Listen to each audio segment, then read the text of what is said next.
In the heart of Africa, nestled between lush green hills and wide flowing rivers, lay the small village of Umuoka. It was a place where traditions were deeply rooted and the sense of community was strong. The villagers lived simple lives, farming the fertile land and taking pride in their shared history.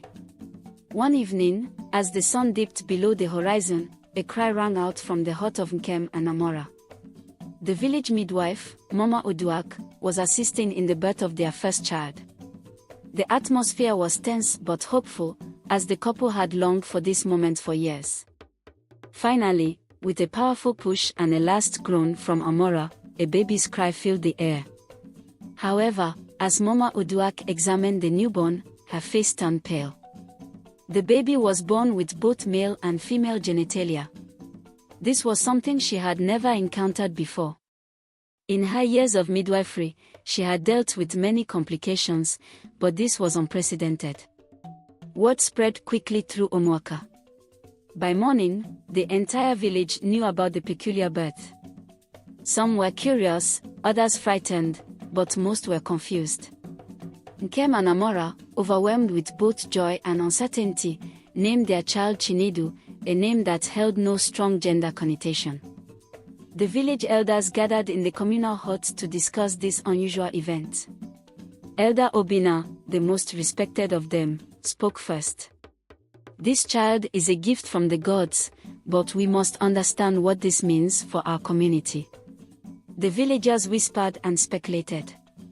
Some believed Chinedu was a blessing, while others thought it was a curse. The tension in the air was palpable, but the elders decided that Chinedu would be raised like any other child until they could determine a suitable way to address the situation.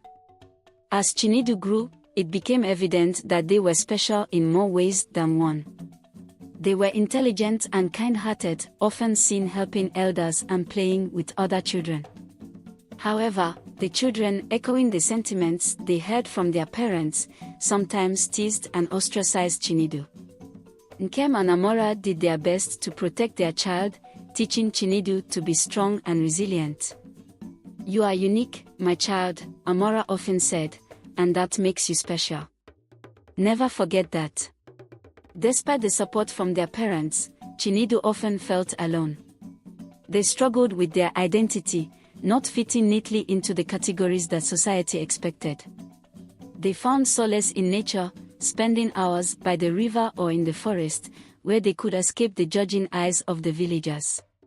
When Chinedu turned 14, they began to experience changes in their body, much like any other adolescent. But for Chinedu, these changes brought additional confusion and anxiety.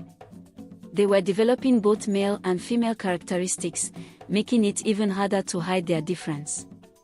One day, while fetching water from the river, Chinedu was confronted by a group of older boys. They taunted and pushed Chinedu, demanding to know what they were. Chinedu, usually patient and calm, could not hold back the tears.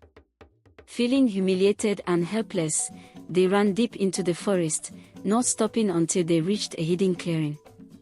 There, they met an elderly woman known as Mama Ifeoma, who lived alone on the outskirts of the village. Mama Ifeoma was a healer and a seer, often considered eccentric by the villagers. She had long white hair and eyes that seemed to see into one's soul. Mama Ifeoma welcomed Chinedu with a warm smile. "I have been expecting you," she said gently. Chinedu, through sobs, poured out their heart, sharing the pain and confusion they had carried for so long. The healer listened patiently, her eyes never leaving Chinedu's face. When they finished, Mama Ifeoma spoke softly but with conviction. "You, my child, are a bridge between worlds. You carry the spirit of both the sun and the moon. Your path is not meant to be easy, but you have a purpose greater than you know." Mama Ifeoma took Chinedu under her wing, teaching them about the ancient traditions and knowledge of the land. She showed Chinedu how to harness their inner strength and embrace their dual nature. With her guidance, Chinedu began to understand and accept themselves.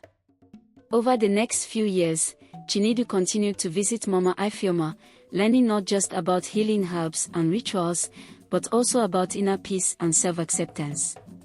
Chinedu's confidence grew, and they started to see their difference as a source of power rather than shame.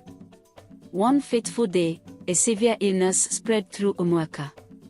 The villagers were desperate, as many fell ill and the usual remedies proved ineffective. In their panic, they turned to Mama Ifeoma for help. She arrived with Chinedu, who had by now learned a great deal about healing. Working together, they prepared a potent medicine from rare herbs found deep in the forest. Chinedu administered the remedy with care and compassion, and slowly, the villagers began to recover. The villagers, once skeptical and judgmental, now saw Chinedu in a new light.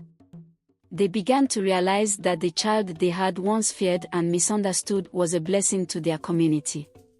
Chinedu's unique perspective and abilities had saved them in their time of need. Elder Obina, humbled by the turn of events, called a village meeting. "We have witnessed a miracle," he said. "Chinedu has shown us that difference is not something to fear, but to embrace. From this day forward, let us honor and respect all who are born under our skies." Chinedu, now a young adult, stood tall and proud, surrounded by a community that had learned to accept and appreciate them. They continued to work alongside Mama Ifeoma, healing and teaching the villagers. Chinedu's story became a legend in Umuaka, a tale of courage, resilience, and the power of acceptance. The village, once divided by fear and ignorance, thrived in unity and understanding. Years passed, and Chinedu grew into a wise and respected leader. They married and had children, raising them with the values of love, acceptance, and respect for all beings. The village of Umuaka flourished, known far and wide for its harmony and inclusiveness. Chinedu's legacy lived on, a testament to the strength and beauty of embracing one's true self. The village, once bound by tradition, had evolved into a beacon of hope and acceptance, thanks to the courage of a child who was born both the sun and the moon. In the heart of Africa, nestled between lush green hills and wide flowing rivers, lay the small village of Umuaka, a place where everyone was celebrated for their unique gifts and where the spirit of Chinedu lived on, bridging worlds and uniting hearts. Like and subscribe to this channel for more videos like this.